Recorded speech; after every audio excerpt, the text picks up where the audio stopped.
Well, today on A Grateful Hearth, we talk about the challenges of property. It has been a crazy journey. We'll talk features, what we're looking for, the search so far, and we've got some prospects coming up this weekend. All that and more in just a few minutes.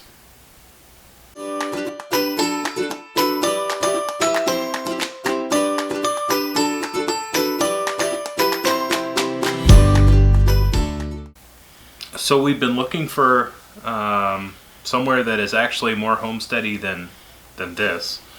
The main thing being land. We just can't grow anything. But you've been looking at this for a lot longer than I have. Yes. So I know Lauren has the master list. Let's just be honest about that. I'm along for the ride. I've got some things I want of my own. What's on the master list? Are we going with like completely perfect ideal or realistic? It's got to be realistic. I mean, we've actually got to buy a place. So if we go with the ideal, we're never going to get there. So I think the main thing is we want to be out of the city limits, because within the city limits you can't have chickens. More acreage than our little quarter acre that we have here. Yeah, an ideal number. What's your minimum? I think bare minimum would be 2 acres. I think anything below that, and I mean, we won't even have enough room for like a garden. Okay, 2 is a very specific number. How'd you get to 2? And just following other homesteaders that I've seen, it looks like, other people have been able to do it on 2. That's the bare minimum. I think the more land we get, the more we can do with it. But 2 acres is the bare minimum if we want to have chickens and a shop and a garden and maybe a little bit more room to do more down the road if we want to. We can't go smaller than 2 acres. Okay.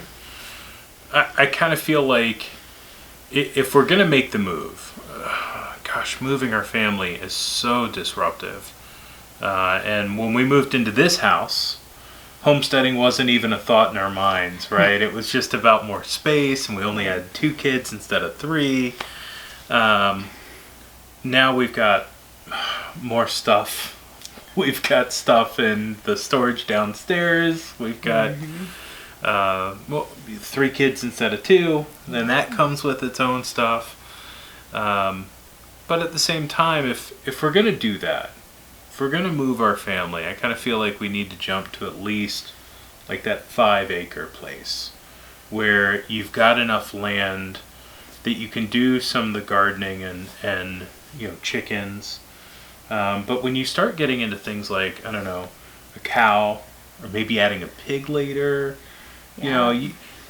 even just to have a little bit of separation, not to have everything squished in there, I kind of feel like I'd like to get to that 4.5 or 5 for it to make sense. 5 would definitely be better. I think 5 to 10 would be my ideal, but bare minimum 2. Okay, bare minimum 2, but we want to get at least 5. 5 to 10 would be best. All right. So what else is on the minimum list? I think we need a minimum of 3 bedrooms. At 3 bedrooms, the 2 girls would still have to share a room. Again, which is doable. We need to have an office for you to work in, somewhere that you can work, where you can be away from the family and all the distractions.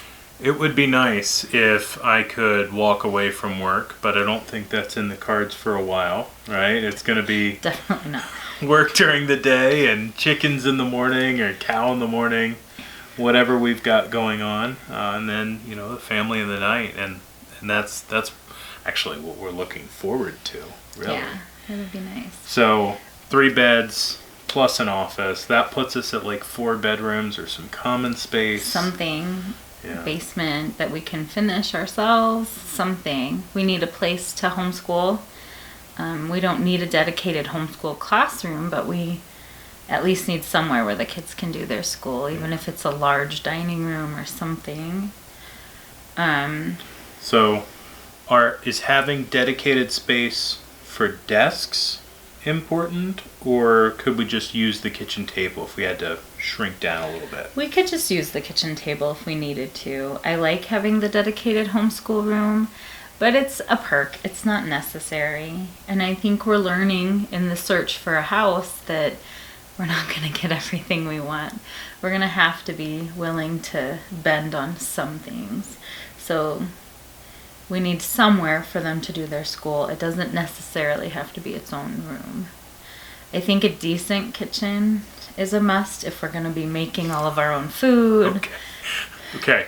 Decent kitchen. There are $500,000 kitchens out there. There are people with 16 burner crazy stoves. What does decent mean? Well, I mean, I'd like a gas range because then it makes it easier to do pressure canning. I'd like a kitchen with a good amount of storage space for all of our tools and pans and pots, and a good sized pantry to store food in. If we're going to be cooking mostly from scratch, we need a place to do that. Yeah, that's true. So we've got to have some countertop space. Yeah. Have to have somewhere to actually put the food. Okay, cold storage room in the basement. Is that nice to have or a need? I'd love to do a cold storage room, but since I still have a lot of gardening skills to work on, I think that's something that would be nice down the future.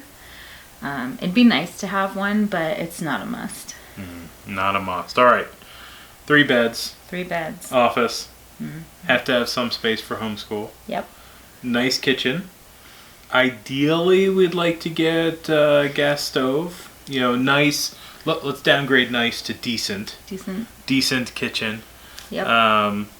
On 2 acres, hopefully 5.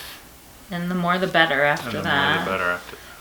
Well, there is a point of diminishing returns. If we're on 70 acres, that's a lot of maintenance. I think probably 15 maximum would. Okay. I don't think we would ever need more than 15 acres. Yeah. You know, we've looked at, gosh, I don't even know how many houses we've looked at online. How many have you looked at? Dozens. And I could do my search right now, and there's not a house on there I haven't looked at closely. I am very familiar with every house for sale within a 25-mile radius. Realtor, Redfin, we appreciate that you exist. This would have been a lot harder in years past. But it's actually been really helpful to be able to preview, you know, some of these places even have like these 3D walkthroughs and things. But I've actually been very surprised at just how hard it is to go out. I mean, you would think, being as specific as we are, like we've got a list, and maybe we can't get everything on our list, but you'd expect to be able to go out there and say, you know, we have funds available, we can commit to this, let's go find the right property. Yeah. Hasn't happened yet. No. So we actually did go see a couple of houses last weekend. But it's a continuing story of, you know, this one has this, but the price is too high, or, you know, that one has the outbuildings, and then we looked at the house itself, and the house wasn't really where we needed it to be. We would have had to do the basement right away, and, you know, it was just too expensive to be able to do that. So it's been tough, because you can find everything that you need an hour and a half from where we live, and that's not really going to help anybody. Yeah, it's going to be a challenge. What are you willing to compromise on? I mean, I'm willing to compromise on a great many things. I think if we find a house that needs a lot of work, I'm willing to do that work and you know, find contractors if we need to do that. But it has to be at a price that we can afford to pay for the repairs. Right. You know, if we can find a good property, but it doesn't have any outbuildings, we can add the outbuildings, no big deal, but we have to be able to afford it. So I feel like it's been difficult because prices where we live are so high. They're just beyond reason, I think. The prices for land right now are so high. And that's, something I think we've resigned ourselves to. But, if we max out our finances to buy property that needs a ton of work, now we can't afford the work. Mm-hmm. That's not good stewardship of our resources. So I think we're going to have to find a balance between how much work does it need versus how much does it cost. Right. Does the price give us enough wiggle room to do the work that it needs? No, and I think the phrase that you use, beyond reason, is probably the right phrase. I mean, this is Northern Colorado. We don't live in California, no. Right? This isn't some place that I would have expected to be crazy. Because of the travel that I've done for work, I've been to Seattle and San Francisco and a bunch of international cities. You go to London, you expect London property to be expensive. Right. Even for us, if we go down to Denver, I expect to pay more mm-hmm. for property in Denver versus property here. And I actually looked it up today. The average selling price in Denver is much higher than the average of the rest of the state, and you would expect that. But I wouldn't expect to drive around and try and find a homestead and then see prices that are $1.3 million or $750,000.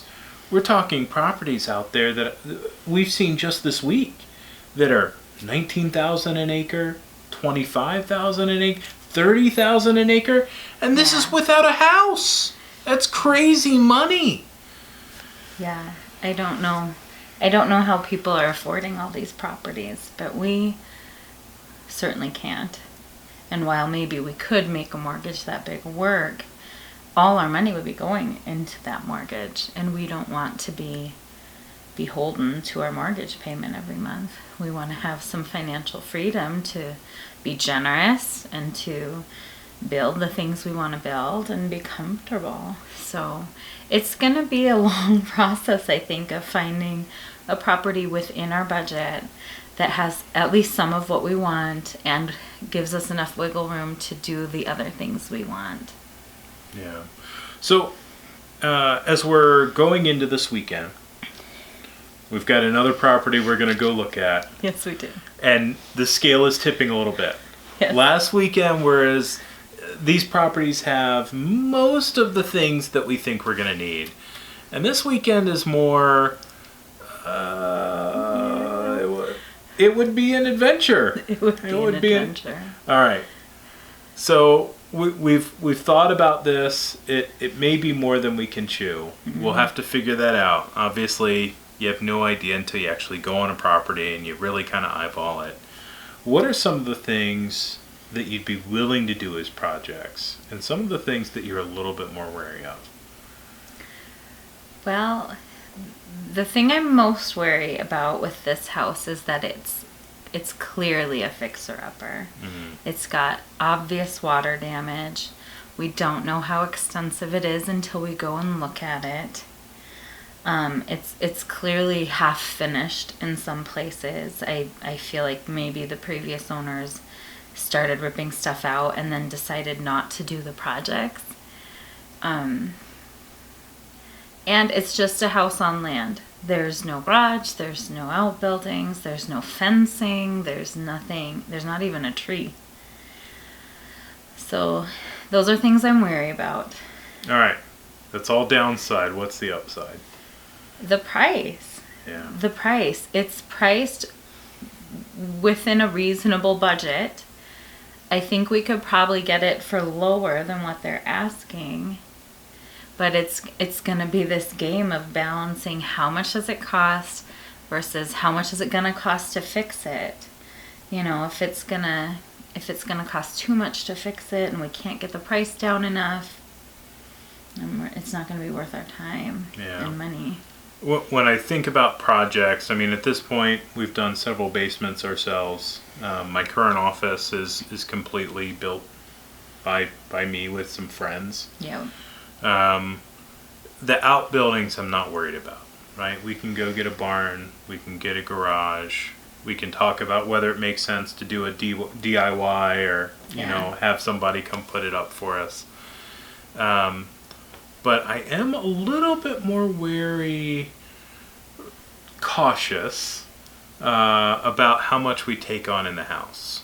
right? Yes. Not only because you're spending money in the house, which could pay off, but it seems like the more that you spend in a lot of these renovations, the more risk you're taking on. Yeah. And then there's this question of, we sell this house, we buy that one, now what? It's not livable, right? Not right away. So probably 2 to 3 months at least, where we've got some projects to do. Yes. I'm not looking forward to some sort of interim move. Yeah. That's tough to think about. Yeah, and with the amount of work that this property needs, I think if we move forward, our only option is to hire a contractor to do the work because it's beyond our skill level, and at least go parts rent of it. an apartment or a small rental house in the interim, which means moving twice. Yeah. Moving once to there, moving a second time to the house when it's finished. And we don't have any experience with that type of renovation. Like, I have no idea. That could cost 30 grand. It could cost 200. I have no frame of reference for that. It could take 2 months. It could take a year. I have no experience. We would need to get some quotes from some contractors to even see what we're looking at. So I think tomorrow it will just be, how bad is the damage? How much work does it need? And are we willing to even consider calling in a contractor? If we want to keep looking at it, then I think we'd need to walk through the property again with a contractor who could show us exactly what needs done and write us an estimate. Absolutely. And then you run into, I don't know if the contractors are booked up right now. Yeah. You know, we might not be able to find one who's able or willing to take on our job. Yeah. Well, and then there's the whole getting an estimate and considering the estimate and a risk appetite. It just seems so complicated. So it's the weekend before Christmas on top of everything else. Yes. And it's so weird this year. It really doesn't feel like Christmas. No? Not to me. I mean, this COVID world is a little crazy. Yeah. And I just feel, I don't know, work's crazy. Yes. Christmas is coming up. We're looking at houses. We've started a Grateful Hearth, all at the same time. Yes. Merry Christmas. It feels like Christmas to me. It even has, there's even snow on the ground, which rarely happens around here at Christmas time. So I think it feels like Christmas. Just a little bit busier. Bit busier. All right. So we'll go look at this place this weekend. We'll tell you about it next week. Maybe even be able to get some photos. We'll see. And in the meantime, Christmas traditions. We've done the puzzle. Yeah. As we're filming this, the kids are downstairs sleeping on the floor. By the tree. Cookies have been done. Too many cookies. What's one thing between now and Christmas you're still looking forward to? I like our annual holiday light car ride. Get some hot chocolate and drive around. I even found a list on Facebook this year of like the top 30 holiday light displays in our city. So I've got that listed out if we want to go check out some of those. Uh-oh. Lots of lights coming up. I smell some hot chocolate in our future as well. Yep. All right. It's going to be a fun weekend. We'll talk to you next week.